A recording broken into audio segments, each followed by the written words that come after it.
मेरे वालिद एक फैक्ट्री में काम करते थे। इनकी तनख्वाह में बमुश्किल गुजारा होता था। हम 3 बहनें थीं, जबकि भाई कोई नहीं था। मेरा नाम सिद्रा है।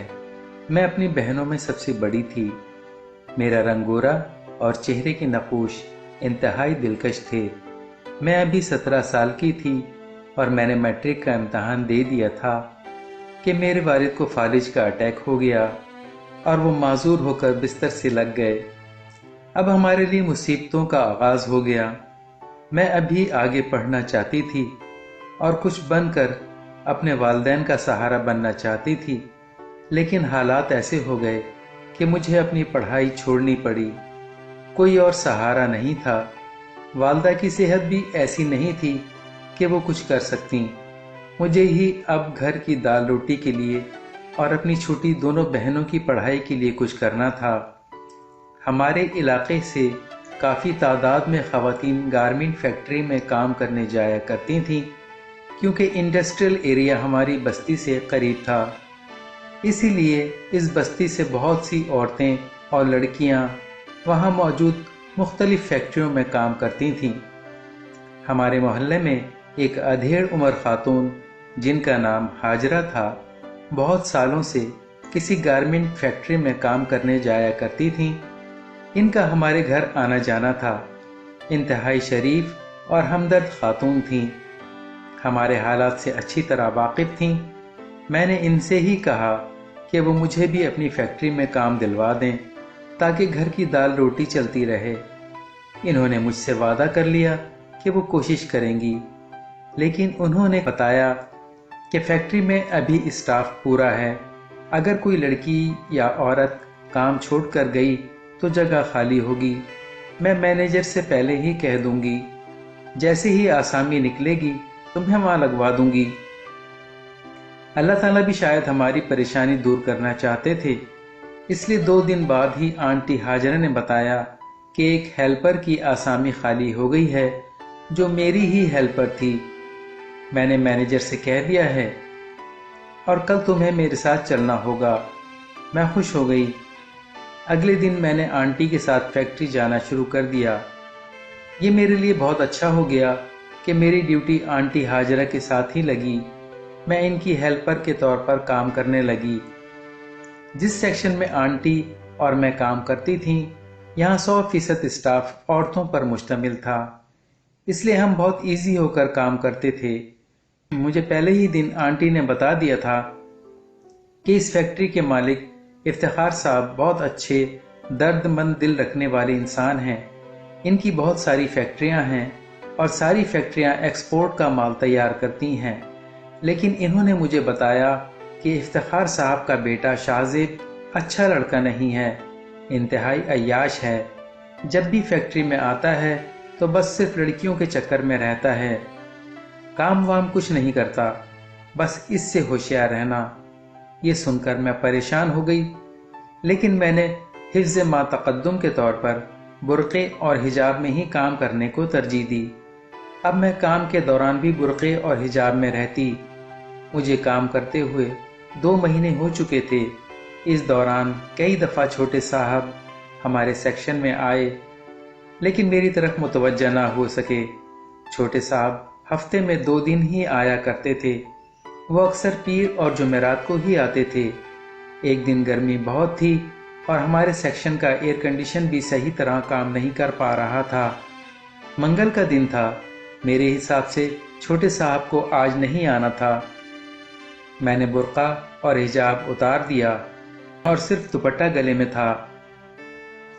मैं अपने काम में मुनहमिक थी कि अचानक मैंने महसूस किया कि कोई मेरे सामने खड़ा है। मैंने नज़र उठाकर देखा तो छोटे साहब मेरे सामने खड़े मुझे गौर से देख रहे थे। मैं हड़बड़ाकर खड़ी हो गई और दुपट्टे को सर पर डालने के बाद पल्लू से नकाब भी कर लिया और आंखें नीचे कर लीं। वो मुझे कुछ देर ऐसे ही देखते रहे, फिर पूछा, कब से काम कर रही हो यहाँ पर? मैंने कहा, 2 महीने हो गए। किसने रखा है तुम्हें नौकरी पर? मैनेजर साहब ने। ये सुनकर मजीद कुछ कहे वो वहां से चले गए। मेरी सांस में सांस आई। मैं बहुत घबराई हुई थी। میں نے ایک गिलास पानी पिया और फिर अपने काम में जुट गई। 2 दिन ही गुजरे थे कि मैनेजर साहब का बुलावा आ गया। मैनेजर साहब का केबिन हमारे सेक्शन की एंट्रेंस पर ही बना हुआ था। मैं फौरन मैनेजर साहब के केबिन की तरफ चल दी। वहां पहुंची तो मैनेजर साहब के साथ छोटे साहब भी वहां मौजूद थे। मैनेजर साहब ने कहा, अंदर आ जाओ। मैं अंदर आकर एक तरफ खड़ी हो गई। उन्होंने सोफे की तरफ इशारा किया कि बैठ जाओ। मैं घबराई हुई थी, समझ नहीं आ रहा था कि वहां मुझे क्यों बुलवाया गया है। मैनेजर साहब ने कहा कि यहाँ मुलाजमत के लिए इंटरव्यू देना लाजिम है और चूंकि आपका इंटरव्यू नहीं हुआ था इसलिए आज आपका इंटरव्यू होगा और छोटे साहब आपका इंटरव्यू खुद लेंगे। ये कहकर मैनेजर साहब केबिन से बाहर निकल गए।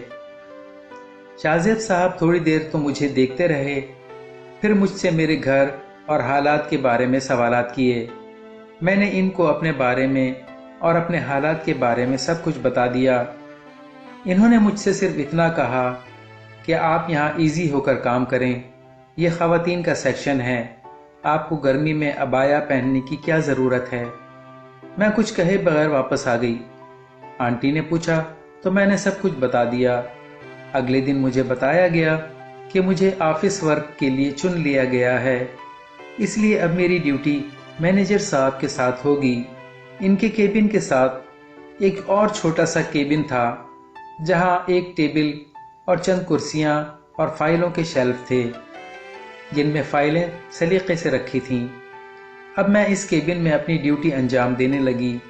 मैं खुश थी कि क्योंकि इस पोस्ट पर काम करने से मेरी तनख्वाह भी डबल हो गई थी, लेकिन मेरे लिए एक मुश्किल ये खड़ी हो गई कि छोटे साहब जब भी हमारे सेक्शन में आते मेरे केबिन में आकर बैठ जाते, बस मुझे ही देखते रहते। मैं अंदर से परेशान नजरें झुकाए अपने काम में मसरूफ रहती। एक दिन मैनेजर साहब ने मुझे कुछ फाइलें दी कि इन फाइलों को लेकर छोटे साहब के पास चली जाओ। छोटे साहब का ऑफिस एडमिन ब्लॉक में था। मैं वहां पहुंची तो वो कमरे में मेरा ही इंतजार कर रहे थे। उन्होंने मुझे बैठने को कहा और सीधे मुद्दे पर आ गए। कहने लगे, सिद्रा तुम बहुत खूबसूरत हो। मैंने जब से तुम्हें देखा है मैं तुम्हारा दीवाना हो गया हूँ। हर वक्त तुम मेरे दिमाग में समाई रहती हो।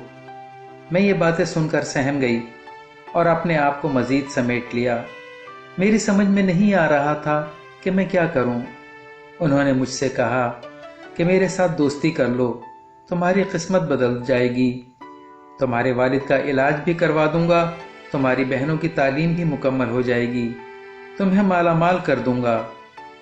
मैंने बड़ी हिम्मत जमा करके इनसे कहा, साहब हम गरीब लोग सही लेकिन इज्जतदार लोग हैं। हमारे पास सबसे कीमती चीज़ इज्जत है, जिसकी खातिर मैं अपनी जान भी कुर्बान कर सकती हूँ, लेकिन इज्जत का सौदा नहीं कर सकती। ये कहकर मैं वापस आ गई। अब मैंने फैसला कर लिया कि चाहे कुछ भी हो मैं यहाँ नौकरी नहीं करूँगी। मैं पैसों की खातिर अपने माँ बाप की इज्जत बर्बाद नहीं कर सकती। मैं अगले दिन ड्यूटी पर नहीं गई। मैंने आंटी को सारी बात बता दी थी। उन्होंने मैनेजर साहब को बता दिया कि सिद्रा अब ड्यूटी पर नहीं आएगी, इसने नौकरी छोड़ दी है। उन्होंने वजह पूछी तो आंटी ने भी कह दिया कि वजह आपको भी बखूबी मालूम है। चंद दिन गुजरे कि शाहजेब साहब का फ़ोन आया। उन्होंने कहा कि आप ऑफिस क्यों नहीं आ रही। मैंने कहा कि वजह आप जानते हैं, आप मुझे समझ नहीं पाए। मैं ऐसी लड़की नहीं हूँ जो दौलत के पीछे भागते हुए हर हद को क्रॉस कर जाती हैं। मेरे लिए मेरे वालिदैन की इज्जत से बढ़कर कोई चीज़ नहीं। ये ठीक है कि मुझे अपने वालिद के इलाज और बहनों की तालीम के लिए पैसों की ज़रूरत है, लेकिन इसके हसूल की कीमत मैं अपनी इज्जत और नामूस की सूरत में अदा नहीं कर सकती। ये कहकर मैंने फ़ोन बंद कर दिया। अब मैं फिर परेशान थी कि कैसे घर को चलाऊंगी, क्या करूं, कहाँ जॉब करूं। हर जगह ही इंसान नुमा भेड़िए मेरी जैसी ज़रूरतमंद लड़की की ताक में बैठे हुए हैं। मेरी वजह से आंटी हाजरा भी परेशान थीं। उन्होंने मुझसे कहा کہ اگر کہو تو بڑے صاحب یعنی افتخار صاحب سے بات کر کے کسی محفوظ جگہ پر تمہاری ڈیوٹی لگوا دیتی ہوں، لیکن میں نے منع کر دیا کہ احساس ہو گیا تھا کہ چھوٹے صاحب بھی مالک ہیں، ان کے ہوتے ہوئے میرے لیے وہاں کوئی بھی جگہ محفوظ نہیں ہوگی۔ ابھی تقریباً 1 ہفتہ ہی گزرا تھا کہ ایک قیمتی کار ہمارے دروازے پر آ کر رکی۔ اس میں سے بڑے صاحب یعنی افتخار صاحب اپنی بیگم کے ساتھ اترے اور ہمارے دروازے پر دستک دی۔ میں انتہائی حیران تھی، میری سمجھ میں کچھ نہیں آ رہا تھا کہ آخر اتنی بڑی حیثیت کے مالک ہو کر وہ مجھ غریب کے گھر کیا لینے آئے ہیں۔ ہمارے گھر میں تو ان کو بٹھانے کے لیے کرسیاں بھی نہیں تھیں، لیکن وہ بغیر کسی شرم اور جھجک کے چارپائیوں پر آ کر بیٹھ گئے۔ میرے والدین سے انتہائی احترام سے پیش آئے اور اس طرح گفتگو کرنے لگے جیسے وہ ہمارے ہم پلہ یا ہم ان کے ہم پلہ ہوں۔ بڑے صاحب کی بیگم مجھ سے انتہائی شفقت سے پیش آئیں۔ میں سمجھنے سے قاصر تھی کہ یا الہی، یہ ماجرا کیا ہے، کہیں میں خواب تو نہیں دیکھ رہی۔ اور پھر اچانک انہوں نے میری والدہ سے مجھے اپنے بیٹے شاہ کے لیے مانگ لیا۔ ہم سب سکتے کی حالت میں تھے، زبانیں گنگ ہو گئی تھیں۔ اس صورتحال کو بڑے صاحب سمجھ گئے، کہنے لگے دولت کی بنیاد پر کوئی انسان چھوٹا یا بڑا نہیں ہوتا، اصل دولت تو انسان کی تربیت کی صورت میں اس کے پاس ہوتی ہے۔ ہم بھی کوئی جدی پشتی امیر نہیں ہیں، ہم نے بھی غربت دیکھی ہے، اس لیے ہمیں ان باتوں کا احساس ہے۔ انہوں نے پھر مجھے مخاطب کرتے ہوئے کہا، بیٹی سدرا، میرا بیٹا کوئی برا آدمی نہیں ہے، اس میں کوئی برائی نہیں ہے۔ وہ خود چاہتا تھا کہ کسی غریب لڑکی سے شادی کرے، لیکن وہ لڑکی خاندان کی عزت و وقار کی حفاظت کرنا جانتی ہو۔ اس نے فیکٹری میں کام کرنے والی بہت سی لڑکیوں کو آزمایا، لیکن کوئی بھی اس کے معیار پر پوری نہ اتر سکی، لیکن تم نے اپنے آپ کو عین اس کے معیار کے مطابق ثابت کر دیا۔ اس طرح اس نے تمہیں اپنا شریک حیات بنانے کا فیصلہ کر لیا۔ پھر انہوں نے میرے والد سے کہا کہ آپ نے جو اپنی بچیوں کی تربیت کی ہے، میں خلوص دل سے اس کے لیے تہنیت پیش کرتا ہوں اور آپ کی بیٹی سدرا کو اپنی بیٹی بنانا چاہتا ہوں۔ میں آپ کے سامنے جھولی پھیلاتا ہوں، مجھے امید ہے آپ مجھے نا امید نہیں کریں گے۔ میرے والد صاحب کے پاس اب نہ کرنے کی تو کوئی گنجائش ہی نہیں تھی۔ اس طرح میں ایک بہت امیر گھرانے کی بہو بن گئی۔ میرے سسرال والے اتنے امیر ہونے کے باوجود انتہائی درد مند دل رکھنے والے مخلص لوگ تھے۔ شاہ زیب بھی انتہائی شریف اور مہذب انسان تھے۔ شروع میں جو نقشہ ان کے بارے میں آنٹی ہاجرہ نے میرے سامنے کھینچا تھا، اس سے بالکل مختلف تھے۔ میں نے اپنی پوری زندگی میں کبھی بھولے سے بھی نہ سوچا تھا کہ اتنی زیادہ خوشیاں میرے نصیب میں لکھی ہوں گی۔